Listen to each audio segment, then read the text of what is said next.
అధికముగా జ్ఞానివి కాకుము, నిన్ను నీవు ఏలనాశనము చేసుకుందువు అన్నాడు. ఇప్పుడు మీరు చెప్పాలి.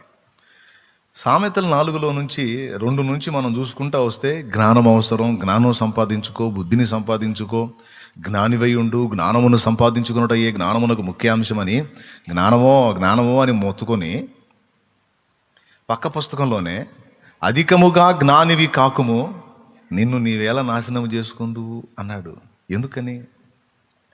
ఇప్పుడు సామెతల్లో విషయాల మీద మనం ఆధారపడదామా? ప్రసంగి 7:10-16లో చెప్పినటువంటి మాట మీద మనం ఆధారపడదామా? ఈ ఒక్క విషయంలోనే కాదు, బైబిల్లో చాలా సంగతులు ఒక చోట ఒక విధంగా, మరో చోట మరొక విధంగా, రెండు వ్యతిరేకంగా ఉన్నట్టుగా కనిపిస్తాయి. మూర్ఖునికి వాని మూఢత చొప్పున ఉత్తరం ఇయ్యకుము, నీవును వాని వలె ఉందువు కదా అంటాడు. మళ్ళా మూర్ఖునికి వాని మూఢత చొప్పున ఉత్తరం ఇమ్ము, లేకపోతే వాడు తాను జ్ఞానిని అనుకొనును కదా. ఇప్పుడు ఇంతకు ఉత్తరం ఇయ్యాలా, ఉత్తరం ఇయ్యొద్దా? అవునా? అక్కడే ఉంటాయి, 2 పైనే ఉంటాయి, పైన ఒకటి కింద ఒకటి. అది కూడా చూస్తారా? సామెతల గ్రంథంలోనే ఉంటుంది. 26:4 చదువు. వాని మూఢత చొప్పున మూర్ఖునికి ప్రత్యుత్తరం ఇయ్యకుము, ఇచ్చిన ఎడల నీవును వాని పోలియుందువు. వాని మూఢత చొప్పున మూర్ఖునికి ప్రత్యుత్తరము ఇమ్ము, అలాగూ చేయని ఎడల వాడు తన దృష్టికి తాను జ్ఞానిని అనుకొనును. అదిగో పైనేమో వాడికి ఉత్తరం ఇవ్వద్దు అన్నాడు. ఆ వచనం క్రింది వచనంలోనే వాడికి ఇవ్వు, ఉత్తరం ఇవ్వు, లేకపోతే వాడు జ్ఞానిని అనుకొని ఫీల్ అవుతాడు మళ్ళీ అన్నాడు. పైనేమో వద్దంటాడు, ఆ కింది వచనంలోనే అంటాడు. 2 ఇస్తే ఇవ్వనాలి, లేకపోతే వద్దనాలి. అరే నువ్వే ఇవ్వంటావు, మళ్ళీ నువ్వే వద్దంటావు ఏం సార్? సరే పక్కన పెడదాం. ఇందాక చెప్పాను, జ్ఞానం కావాలి, జ్ఞానం కోసం ఆరాటపడు, జ్ఞానం సంపాదించుకో అని నువ్వే చెప్తావు. మళ్ళా అధికంగా జ్ఞానివి కావద్దంట. బైబిల్ గ్రంథం మొత్తం చాలా వరకు ఇలాంటి విషయాలతోనే నిండి ఉంటుంది.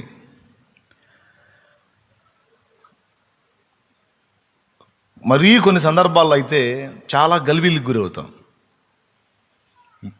దేని మీద డిపెండ్ అవ్వాలో అర్థం కాదు.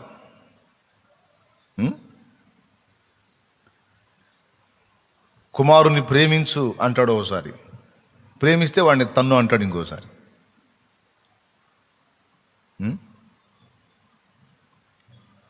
విచిత్రంగా అనిపిస్తుంది. ఎందుకు ఇలా ఉంటుంది అంటే, టోటల్ బైబిల్ మొత్తం కూడా ఒక బ్యాలెన్స్ నేర్పుతుంటుంది మనకి, ఒక బ్యాలెన్స్ నేర్పుతూ ఉంటుంది. ఈరోజు ఆ పాఠాన్ని పరిశుద్ధాత్మ ప్రేరణలో మీకు అందించాలనుకున్నా. కొద్దిగా మనసు పెట్టి బాగా వినండి. బాధలు, కష్టాలు, కన్నీళ్ళు, అప్పులు, తిప్పలు, నొప్పులు, రోగాలు, ఇతరత్ర సమస్యలు మీకు దగ్గర మీకున్నాయి, నాకు దగ్గర నాకున్నాయి. ఎవరికి దగ్గ బరువు వాళ్ళ నెత్తిన ఉంది. ఇంకా మీకు అందరికంటే ఎక్కువగా నాకే ఉంటుంది. ఎందుకు అని అంటే, నాకున్న బాధలు కాక మీ బాధలు కూడా నావిగా ఫీల్ అవుతుంటాను కాబట్టి నాకు కొంచెం అదనంగా ఉంటాయి హింసలు, కష్టాలు, అగచాట్లు. కాబట్టి దేవుని సన్నిధికి వచ్చాం, దేవుని మాటలు వింటున్నాం కాబట్టి ఇవన్నీ కాసేపు పక్కన పెడదాం. ఎప్పుడు అదే గొడవ కదా మంది. దేవుడు నమ్మదగినవాడు, ఆయన మీద మనం ఆధారపడ్డాం. ఎప్పుడు మనకి ఏది చేయాలో ఆయన తప్పకుండా చేస్తాడు. అదే కదా విశ్వాసం. కాబట్టి మన ప్రతి పరిస్థితిని తప్పకుండా ఆయన చక్కదిద్దుతాడు. ముందు అసలు ఆయన ఏం నేర్పుతున్నాడో నేర్చుకుందాం. జ్ఞానం కావాలా వద్దా? ఒక చోటేమో కావాలి, దాన్ని ఆరాటంగా సంపాదించుకొని అయినా అంటాడు, మరో చోటేమో అధికంగా జ్ఞానాన్ని పొందొద్దు అంటాడు. మూర్ఖునికి వాని మూఢత చొప్పున ఉత్తరం ఇమ్ము అంటాడు, మళ్ళీ ఇయ్యొద్దు అంటాడు. అసలు ఇవాళ వద్దా అంటే 2 వెంటనే చదివితే అక్కడక్కడ ఉన్నాయి కాబట్టి వ్యతిరేకంగా అనిపిస్తాయి. కానీ కొద్దిగా నిదానంగా వివేచిస్తే అక్కడున్న బ్యాలెన్స్ మనకు అర్థమైంది. మూడునికి వాని మూఢత చొప్పున ఉత్తరం ఇయ్యకుము, నీవును అట్టివాడవై ఉందువు అన్నాడు. దీన్ని ఏ సందర్భంలో అన్వయించాలి? మూఢునికి వాని మూఢత చొప్పున ఉత్తరం ఇమ్ము, లేకపోతే వాడు జ్ఞానిని అనుకుంటాడు కదా అన్నాడు. దీన్ని ఏ టైంలో అప్లై చేయాలి? ఈ రెండు తెలుసుకొని ఉండటం, బ్యాలెన్స్ నేర్చుకోవటం. మొట్టమొదటిది, మూఢునికి వాని మూఢత చొప్పున ఉత్తరం ఇవ్వద్దు అన్నాడు. ఫర్ ఎగ్జాంపుల్, కొంతమంది మూర్ఖులు ఉంటారు. అటు బజార్ ఎక్కి రోడ్డు మీద బండబూతులు తిడుతుంటాడు, పిచ్చి పిచ్చిగా పచ్చి పచ్చిగా మాట్లాడతాడు. వాని మాటలకు ఒక నీతి నియమం అంటూ ఉండదు. ఎలా పడితే అలా కోస్తాడు, ఎలా పడితే అలా పిచ్చి పట్టినట్టు మాట్లాడతాడు. మూర్ఖుడు కదా, మూఢుడు కదా, మూఢురాలు కదా, అంతే మాట్లాడేది. అలాగనే నువ్వు కూడా రివర్స్ అయ్యి అదే టైపులో స్పందించావు అనుకో, సరిపోయింది. ఇక అర్థమైందా? ఇప్పుడు ఆమె అరిసింది, ఆయన అరిశాడు, ఇద్దరు కలిసి నేను తిట్టారని నువ్వు కూడా తిట్టావు అనుకో, వాళ్ళు ఇచ్చిన మాట మళ్ళీ తిరిగి నువ్వు వాళ్ళకి ఇచ్చావు అనుకో, చూసేవాడికి ఇద్దరు సమానం అయిపోతారు. అతడు అతనిని ఒక మాట అన్నాడు, అతడు తిరిగి అన్నాడు చెల్లు. ఆమెను ఒక మాట అంది, ఆమె తిరిగి అంది. ఇద్దరు మూర్ఖులే. ఎక్కడ ఏ మాట మాట్లాడుకోవాలో, ఎక్కడ ఏ విధంగా ప్రవర్తించాలో కూడా తెలియని మూఢులు అంటారు. కాబట్టి కొన్నిసార్లు మూర్ఖులు మాట్లాడే మాటలకి మౌనం వహించి సహించుగాని తిరిగి వాని వలె వానికి ఉత్తరం ఇవ్వద్దు. ఓకే, సరిపోయిందా? అది. మరి ఇక రెండో విషయం ఏంటంటే, ఇది ఆలోచనకు సంబంధించిన విషయం. మూఢునికి వాని మూఢత చొప్పున ఉత్తరం ఇమ్ము, లేకపోతే వాడు తాను జ్ఞానిని అనుకొనును కదా అంటాడు. కొంతమంది భ్రష్ట శిఖామణులు ఉంటారు. ఈ భ్రష్ట శిఖామణులకి తెలియదు, తమంతటా తమకు తెలియదు, ఒకటి చెప్పినా వినరు. నేను జ్ఞానిని, నాకు ఈ సబ్జెక్టు తెలుసు, నాకు ఈ విషయంలో అవగాహన ఉంది, నేను ఇందులో పండితుణ్ణి అని వాడి కూడా అట్లా ఫీల్ అవుతాడు. ఆమెకి అట్లా ఫీల్ అయ్యిద్ది. ఫీల్ అయ్యి వాళ్ళ మెట్ట వేదాంతాన్ని ఎదుటి మీద రుద్దటానికి ట్రై చేస్తారు. అలా ప్రయత్నించినప్పుడు ఖచ్చితంగా వాళ్ళని ఎదుర్కోవాల్సిందే. వాళ్ళు మాట్లాడిన ఆ మూఢవాక్కులకు వ్యతిరేకంగా మనం సత్యవాక్కును వెదజల్లాల్సిందే. లేకపోతే నేను చెప్పేదే కరెక్ట్, నేను చెప్పేదే రైట్ అని వాడు నొక్కి ఒక్కాణించే అవకాశం ఉంది.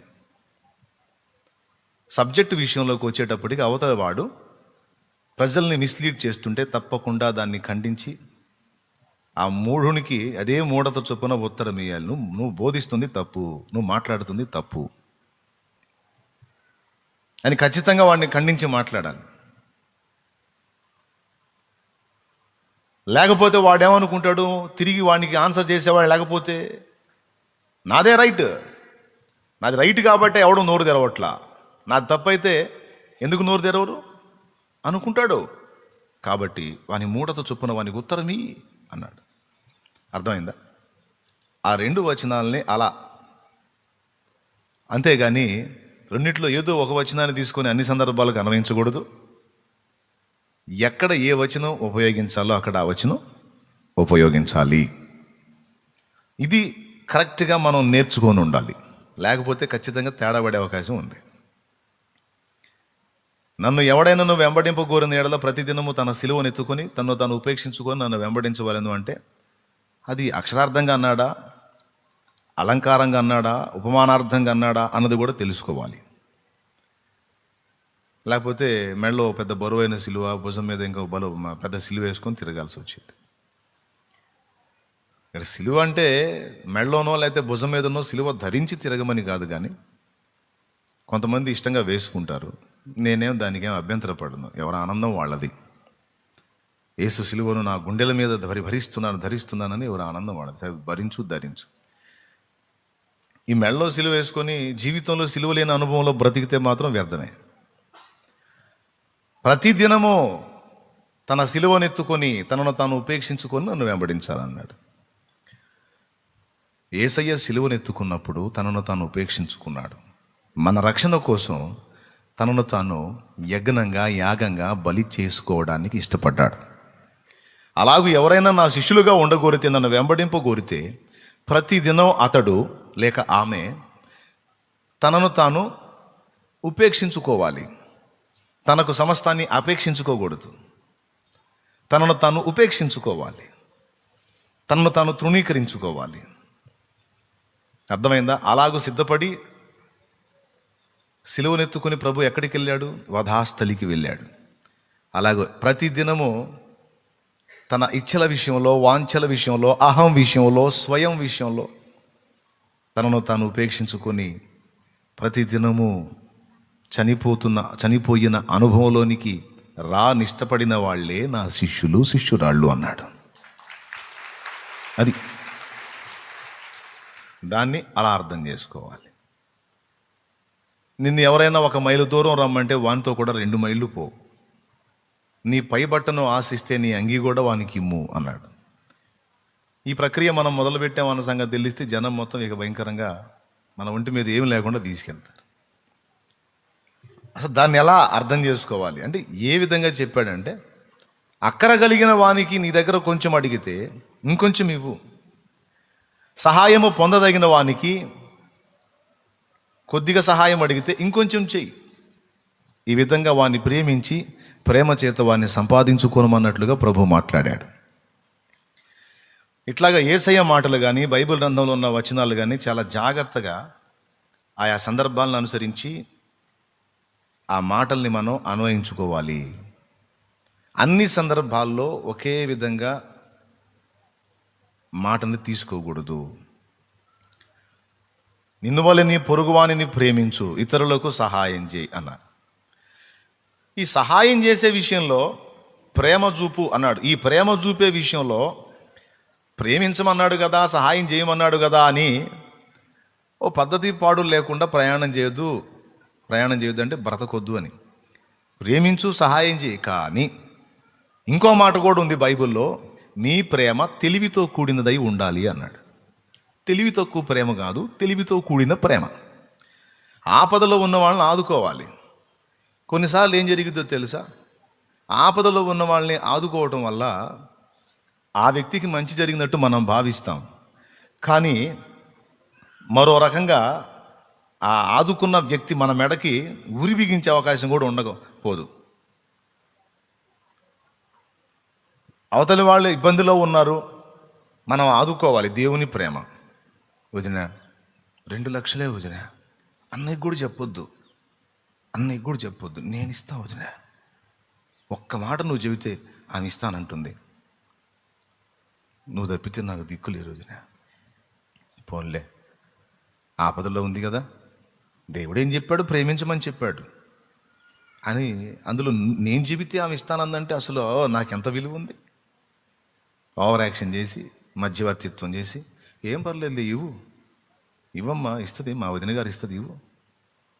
2 లక్షలు తీసుకొని వదిన జంపు. ఇస్తానన్న గడువులో వదిన ఇవ్వలా. ఇప్పుడు మరదల గారు పోయి ఎవరిని? ఆమెను అడుగుతుంది, ఏంది వదిన ఇవ్వలేదంట. ఆమె నన్ను అడుగుతుంది అంటే కుదరలేదు అది ఇదని ఒక 2-3 వాయిదాలు. ఆమె ఏం చేస్తుంది? పెద్ద ఆమె నమ్మకస్తురాల్లాగా నేను ఉంటాను, నేను నీకెందుకు, నాది పూచి అని మధ్యవర్తిత్వం చేసి ఇప్పించావుగా, ఓవర్ యాక్షన్ చేసి. ఇప్పటికి 4-5 వాయిదాలు అయిపోయింది. ఇస్తావా సత్తావా? నేను ఆమెను అడగను, నువ్వు అన్నావు కాబట్టి నిన్నే. ఏం రూపాయ 2? 100 రూపాయల, 1000 రూపాయల, 10,000? ఎట్లనో భర్తను బురిడి కొట్టించి ఇవ్వటానికి జేబు కొట్టి. ఇంట్లో జేబు దొంగలు ఉంటారు. దేవునికి స్తోత్రం. అసలు అద్భుతమైన జేబు దొంగలు గృహాల్లో ఉంటారు, కొన్ని గృహాల్లో. ఏదో అట్లా జేబు చోరీ చేసేది ఇవ్వటానికి ఏదో 1000 రూపాయలు, 10,000, 2 లక్షలే. ఓవర్ యాక్షన్ చేసి దేవుడు ప్రేమ చూపమన్నాడని. ఇప్పుడు భర్తకి చెబితే భర్త ఏం చేస్తాడు?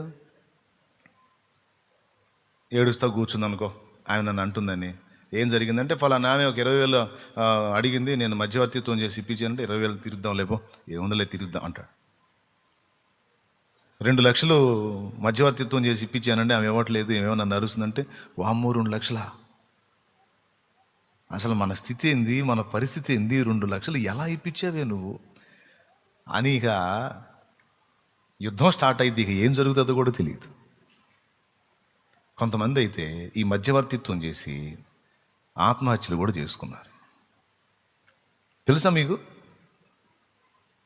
ప్రేమ చూపాలి, కానీ ఆ ప్రేమ తెలివితో కూడిందై ఉండాలి. తెలివి తక్కువ ప్రేమ ఉండకూడదు.